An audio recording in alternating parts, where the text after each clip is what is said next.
So I just picked up this deck today at Barnes & Noble, and I'm jumping right into an unboxing right here. I have not looked at it.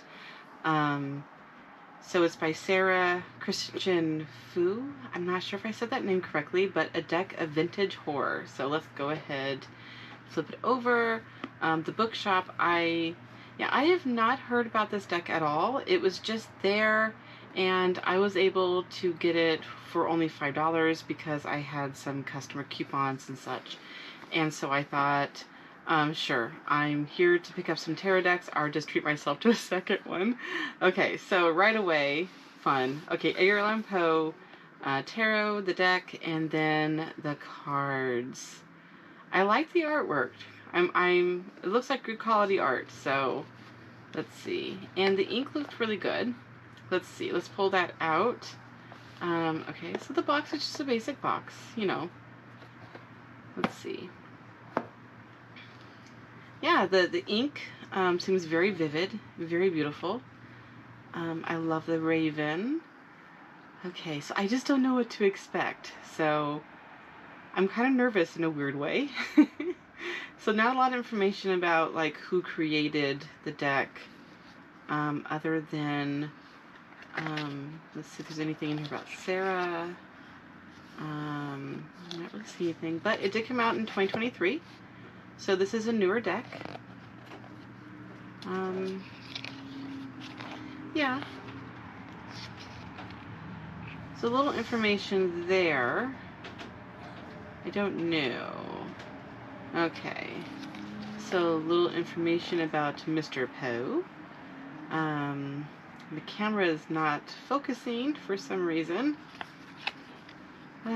Okay, and then the art. Oh, okay, that's really vivid. Oh, wow. Oh, and wow, and it has a full color guide.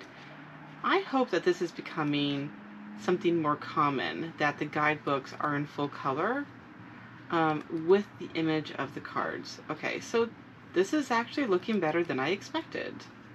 Okay, so there's the guidebook.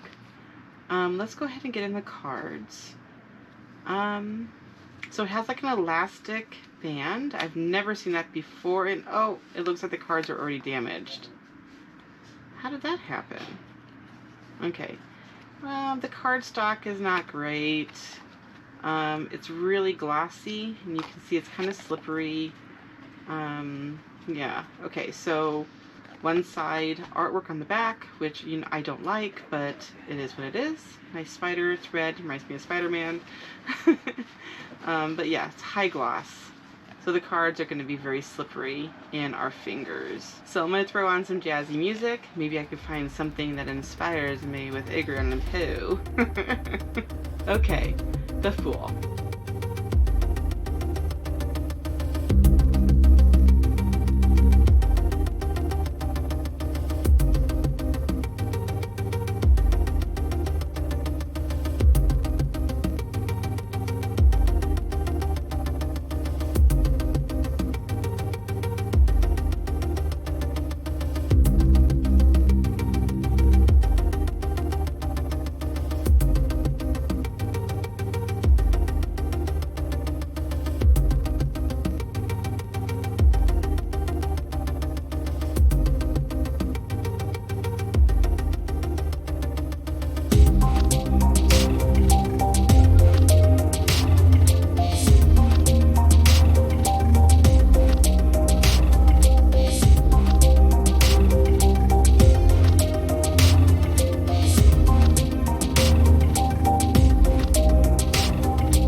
the King. I do like some of the art here. It's very different. Much better than I was expecting. I like his fingers and confidence.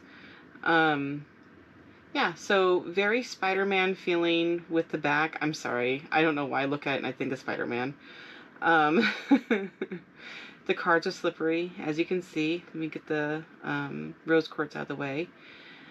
And yeah, they're very slippery. Not my favorite feature. I think some people, though, might really like that. So it's just kind of a person-to-person preference. So let's shuffle. Yeah, this is why I don't like slippery cards or high gloss. I probably should have kept that one out.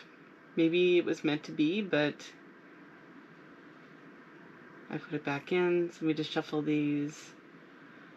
Okay, let's see. I'm just gonna pull and divide these. Make sure they're really well shuffled. And let's just pull some cards here.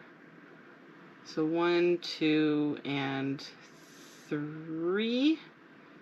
Kind of deck did its own shuffle there. That's fine. Okay. So we have our Spider-Man themed cards. I'm sorry, I shouldn't say that. Okay, so the 7 of Ravens, I guess. The Page of Hearts, and then, oh, the Devil. Okay. Probably because I'm making comments about Spider-Man. So let me go ahead and pull the book up. The 7 of Ravens signifies the need to make a decision, but one with an abundance of options. You may feel distracted or disconnected from the situation at hand. Okay. So there's that one. And then the Page of Hearts is a diplomat, insightful and perceptive. This card may be a sign to you that important information is on its way or that a spy is in your midst. Okay, and then of course we have the Devil card. Okay, with a raven. So we're probably going towards the poem with the raven. Seductive. Thus the card represents being tempted or captivated by the pleasures of the material world. It can also represent a life lived in fear, caged by either outside forces or one's own internal pressure. If the Devil card appears in your reading, you may feel trapped, empty, or unfulfilled. Yep, there's the poem about the raven. Rap, rap, rapping at my door. The big black creature darkens the narrator's every moment, holding him captive. So yeah. So this is just really a really basic reading. So about decisions and having options and making sure that you do not get tied up in your own way, that you get out of your way and allow the options that are presented to you, abundance and everything else, to really come in. So a lot of us tend to get our own heads. We tend to start talking ourselves out of things. And so I believe that the raven here is really talking about the fact of what holds us back, of how we can get caught up and think that we can't do things, think that we don't have either the intellect, or I think a lot of us have like imposter syndrome, or we have just insecurities. And sometimes it's easier to just not try it, but then we never know like what could be. And so I think that this reading here is just kind of speaking to that. It isn't truly resonating with me, so let me pull out a clarity card.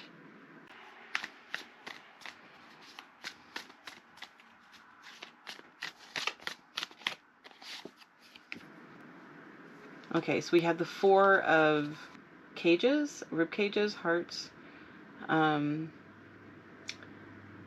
there. Okay, so the 4 of hearts, okay, represents a moment of calm and balance before or after a conflict, so the emotions.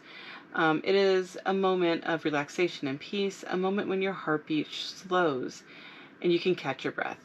So yeah, so I think that really does clarify about getting out of your way, letting your brain calm down, letting your heart calm down, and just relaxing and going with the flow of the options that are in front of you, and welcoming the abundance of all of the beauty that we each are, and how easy it is to just choose something that we want to do and just begin with it and just go ahead and do it. And so we shouldn't be scared of the devil. The devil tells us that no one's perfect. We all can make mistakes, and in those mistakes is growth. And we just need to make sure that we trust ourselves. You know, a lot of Edgar Allan Poe's writings, there's some romanticism in there, but a lot of it is about life trials. And he's one of my favorite gothic authors, if you want to call him that. But yeah, he's amazing. So, okay, I'm really tempted to say Spider-Man cards again, but I won't do it. Or no, did I just do it? I don't know. But okay, this is a really fun deck. I am glad I have it. The Edgar Allan Poe Tarot. Yeah, so an impulse buy. I'm happy that I have it. I do think that I might pull it out for special occasions. I always like having, so I do like readings in person, and I always like having decks there if someone is interested in pulling something that I don't always work with and seeing where the intuitions lead us. So excellent. Impulse buy. I'm really happy with it. I'm really going to try and not to think of Spider-Man when I see the back of these cards, but yeah. Okay, so hopefully you're having a beautiful day or night wherever you are, and happy witching, and thanks for stopping by.